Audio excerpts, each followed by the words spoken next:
Oi pessoal, a paz de Jesus e o amor de Nossa Senhora esteja no coração de cada um de vocês. Meu nome é Gabriel, sou casado com a Jéssica Maria, vai fazer 2 anos. Temos uma filha, a Ágata Maria, fez 1 ano agora, em março. Sou servo do grupo de oração Raiz de Davi, aqui em Sorocaba, estado de São Paulo. Estou aqui para dar continuidade ou aprofundamento sobre a carta de São Paulo aos Romanos. Hoje nós iremos tratar nesse vídeo sobre o que os santos disseram sobre a carta de São Paulo aos Romanos. Que a graça de Deus possa me ajudar, e a graça de Deus também possa te atingir, para que seja frutuoso esse vídeo. Então vamos lá.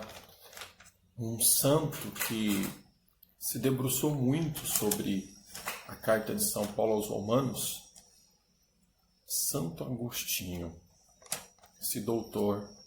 A Igreja Católica ela tem mais de 20.000 santos, mas apenas 33 têm o título de doutor. E Santo Agostinho é um desses santos que tem esse título de doutor. Tanto é que a Igreja dá o rótulo a ele de doutor da graça. E em cima disso a editora Paulus, fez uma coleção sobre a patrística, sobre os santos da patrística. E ali tem um livro da Paulus que é bem assim, Santo Agostinho e as proposições sobre a carta de São Paulo aos Romanos. Então, nesse livro, nessa coleção da patrística, onde Santo Agostinho faz comentários sobre a carta de São Paulo aos Romanos, é muito interessante que Santo Agostinho ele nos passa 4 situações em cima da carta. Ele diz que existe 4 estágios. Os que vivem antes da lei, os que vivem sob a lei, os que vivem sob a graça e os que vivem na paz. Então, qual é os que vivem antes da lei? Está aqui, Romanos capítulo 1, versículo 28, aonde São Paulo vai dizer assim: e como não julgaram bom ter o conhecimento de Deus, Deus os entregou a sua mente incapaz de julgar, para fazerem o que não convém. São as pessoas que não conheceram a lei, então eles vivem antes da lei. São as pessoas que amam o pecado, a consciência não pesa, eles propagam o pecado. Tanto é que São Paulo está escrevendo aqui para gentios, os pagãos que viviam assim. Então Santo Agostinho vai dizer que eles viviam antes da lei.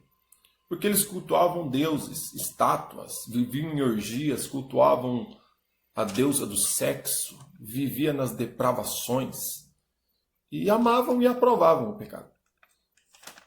Então, Santo Agostinho vai dizer que eles viviam antes da graça. Claro, tem a parte espiritual aí. São Tomás de Aquino vai dizer que por trás dos ídolos há uma ação do demônio. Assim, São Tomás de Aquino, o demônio quer ser celebrado como Deus. Todo culto prestado a um ídolo é o demônio que é quem recebe, porque o demônio se esconde atrás do ídolo.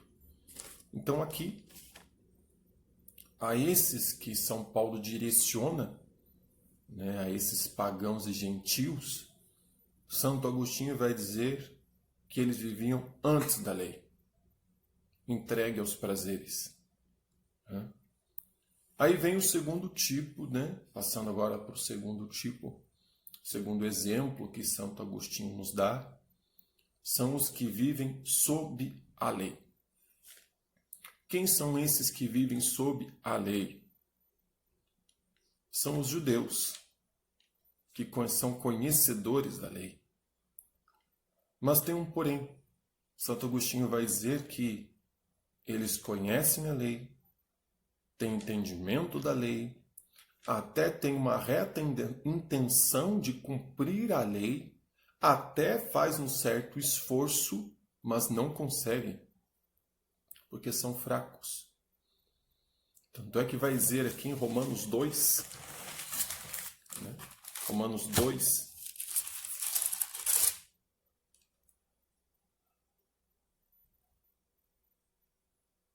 (21 e 22). Ora, tu que ensina aos outros, não ensinas a ti mesmo? Pregas que não se deve furtar, e furtas. Proíbes o adultério, e cometes adultério. Abomina os ídolos, e despoja seus templos. Então aqui, a esse Santo Agostinho vai dizer que eles estão sob a lei, eles têm entendimento, eles ensinam a lei, até ensinam a lei, mas não vivem, porque não tem capacidade psicológica para viver isso, não tem força.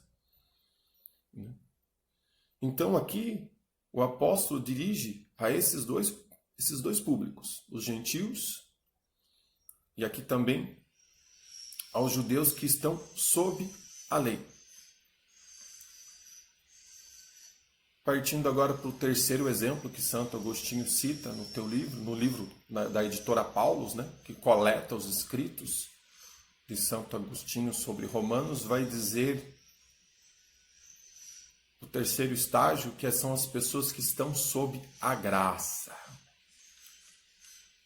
Sob a graça. Santo Agostinho foi tão fantástico que, como eu disse no início desse vídeo, ele foi rotulado como o doutor da graça. Santo Agostinho diz assim, que aqueles que estão debaixo da graça de Deus têm o entendimento da lei, mas a lei está no teu coração e ele consegue colocar a lei em prática, não por mérito próprio,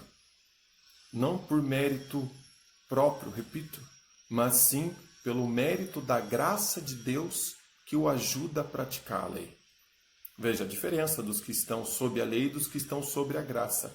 Quem está sob a lei quer, mas não consegue. Quem está sob a graça reconhece que não consegue, se abandona na graça de Deus e consegue colocar em prática a lei.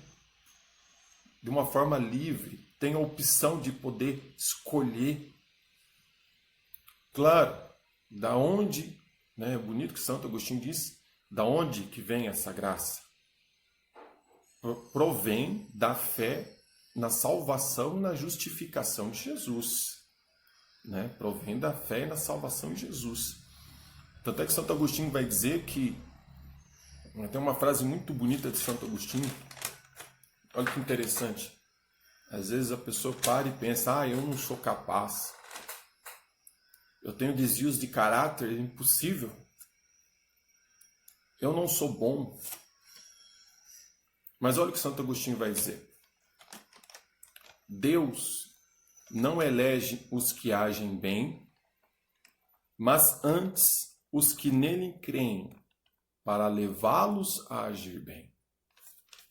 Então, a partir do momento que eu professo minha fé em Jesus, eu posso ter os maiores desvios de caráter, eu posso ter inclinações horríveis para o mal.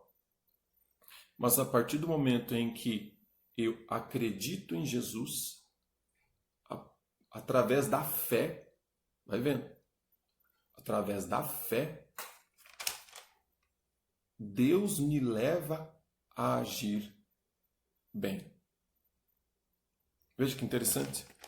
Repito, Deus não elege os que agem bem, mas antes os que nele creem, para levá-los a agir bem. Então, a partir do momento da minha fé em Jesus, Deus me leva a agir bem.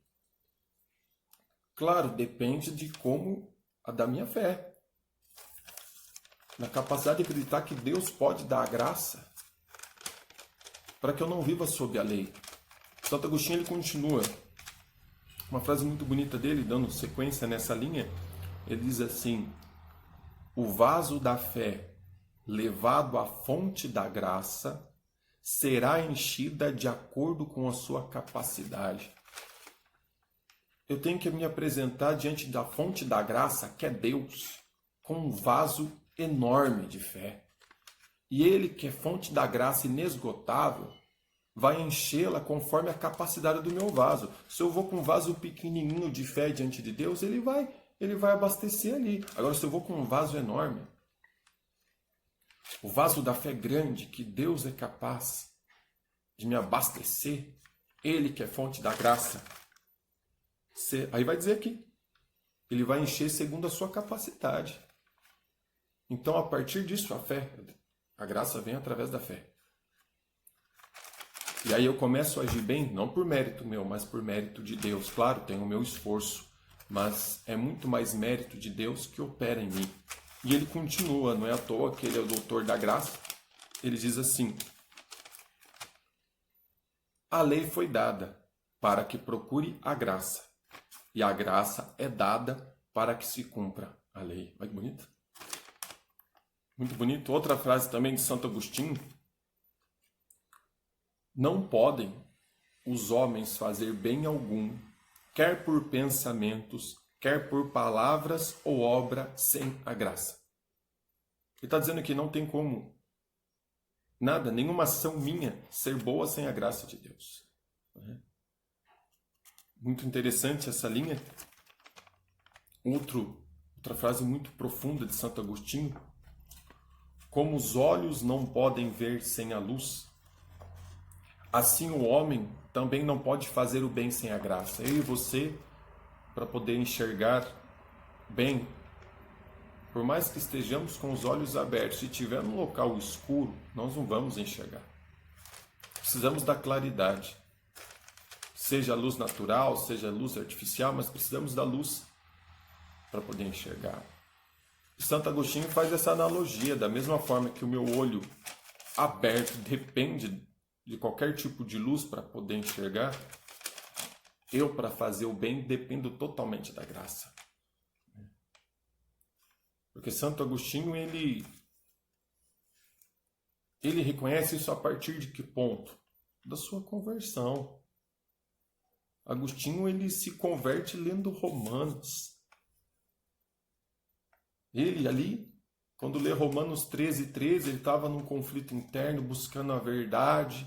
Já tinham lhe falado de Jesus, mas aonde ele toma assim, realmente uma decisão de se converter? Quando ele lê Romanos 13:13, onde pede para abandonar uma vida carnal. E ele que tinha uma vida sexual ativa. E aí ele reconhece que ele não é capaz, mas aí ele entende que a graça de Deus iria o sustentar. E aí ele debruça toda uma teologia em cima disso, na qual a igreja, repito, mais uma vez, o rotulou como doutor da graça. Que eu e você que estamos aqui, que a graça de Deus possa mover o nosso interior para o bem. Mover para o amor a Deus, amor aos irmãos, e meditar a lei de Deus no nosso coração. Agora já mudando, partindo para o quarto situação, já falamos sobre aqueles que vivem antes da lei, sob a lei, sob a graça. Ia me esquecendo. Santa Teresa d'Ávila também, sobre a graça, que é muito falado em Romanos, ela diz assim, deixa eu pegar aqui, eu anotei, deixei aqui no cantinho. Olha o que Santa Teresa diz. Confirmando tudo isso que Agostinho, o Espírito Santo ele é perfeito. Se por um instante Deus não nos ajudar com a sua graça, estamos perdidos. Então Santa Teresa diz isso. Se por um instante Deus retirar a graça de nós, nós estamos perdidos. Outra doutora da igreja também, Santa Teresa d'Ávila, junto com São Tomás também, que eu acabei citando no início aqui, sobre os ídolos. Então agora, realmente, agora indo para a quarta parte, onde Santo Agostinho fala daqueles que vivem na paz. Quando vai ser isso? Será quando nós recebermos um corpo glorioso na segunda vinda de Jesus?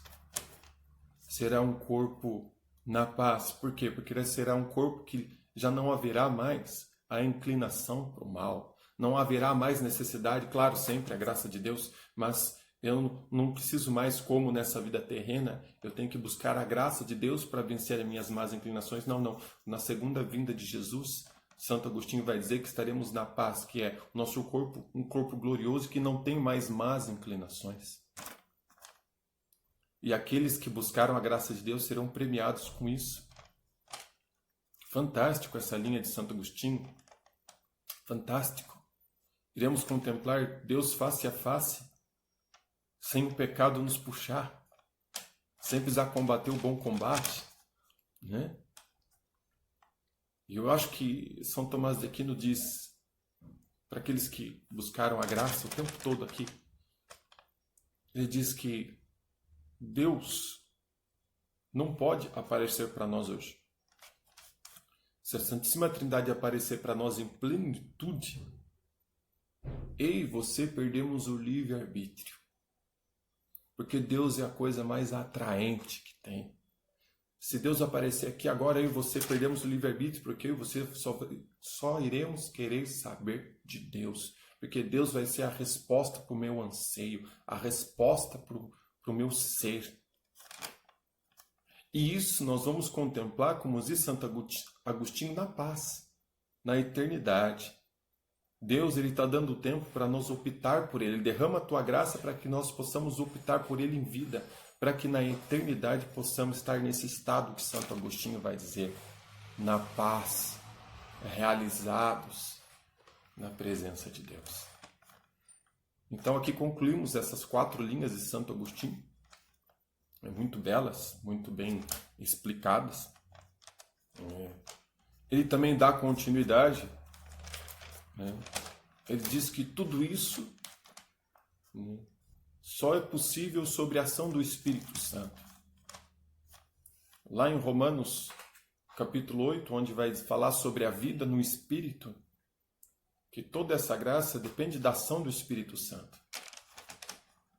E Santo Agostinho ele diz uma frase sobre o Espírito Santo muito assim, forte. Ele diz assim, que da mesma forma que a alma é para o corpo, é o que ele diz, o que a alma é para o corpo, o Espírito Santo é para o cristão. Um corpo sem alma é um cadáver. E o cristão sem ação do Espírito Santo também o é. Forte isso. Eu e você, sem ação do Espírito Santo, nós seremos um cadáver. Santo Agostinho vai dizer isso, que o corpo depende de uma alma para estar vivo. E o cristão, para estar vivo na graça de Deus, depende totalmente da ação do Espírito Santo, senão estaremos mortos espiritualmente. E a partir dessa ação no Espírito, a graça de Deus vai nos santificando. E também transforma a nossa conduta com relação aos irmãos. Né? Porque em Romanos 14 e 15, né? Romanos capítulo 14 e o capítulo 15, né? Vai dizer muito, São Paulo vai dizer muito sobre os fortes, como os fortes agir com os fracos na fé. Né? Aqueles que já têm uma certa maturidade, como agir com aqueles que ainda, por alguma ignorância, por alguma fraqueza ainda. Né? E em cima disso, Santo Agostinho ele faz um comentário fantástico, muito bom. Né? Santo Agostinho, em cima disso, ele diz assim, como deve ser a conduta dos fortes na fé com os mais fracos. Ele diz assim, Santo Agostinho, nunca impor a verdade sem caridade. E também não negar a doutrina pela caridade. Olha, vamos lá. Nunca impor a verdade sem caridade. Nunca apresentar a verdade sem amor. Apresentar a verdade com amor. Né? E aqui está dizendo, não negar a doutrina pela caridade. Então eu não posso impor a verdade sem a caridade. E eu não posso negar a doutrina pela caridade. Então a graça de Deus vai transformando o nosso coração, vai enchendo o nosso coração de amor. Romanos 5,5, a esperança não se engana, o amor de Deus foi derramado em nossos corações pelo Espírito Santo que nos foi dado. E aí, naturalmente, essa graça vai nos transformando, como diz aqui Santo Agostinho, e aqueles mais maduros, mais fortes na fé, também vai tendo sabedoria para como agir com os mais fracos. E claro, antes de concluir esse vídeo, não poderia esquecer de um grande santo também que se converteu através de Romanos, São João Crisóstomo, que também é doutor da igreja, onde Romanos foi importante dizer que para sua conversão, e ele nos seus sermões, ele que é conhecido como Boca de Ouro, um dos grandes pregadores também junto com Agostinho do século V, um dos grandes pregadores, quantas almas se converteram através dos sermões de São João Crisóstomo sobre Romanos. Ele dizia que essa carta tinha que ser lida em alta e bom som para que todos ouvissem, e que se você compreendesse a carta de Romanos, você entenderia todo o mistério de Deus na Sagrada Escritura. Um outro santo também, que não poderia esquecer dele. Então, espero que você tenha gostado do vídeo. Espero que tenha contribuído, que Nossa Senhora interceda por nós, ela que recebeu a graça em plenitude, para que possamos também receber a graça, que a graça de Deus venha sobre nós, como veio sobre São João Crisóstomo, como veio sobre Santo Agostinho, São Tomás de Aquino, Santa Teresa d'Ávila, para que possa transformar o nosso coração. Espero ter contribuído, espero que você tenha aprendido um pouco nesse vídeo também. Então, Deus abençoe e fiquem com Deus.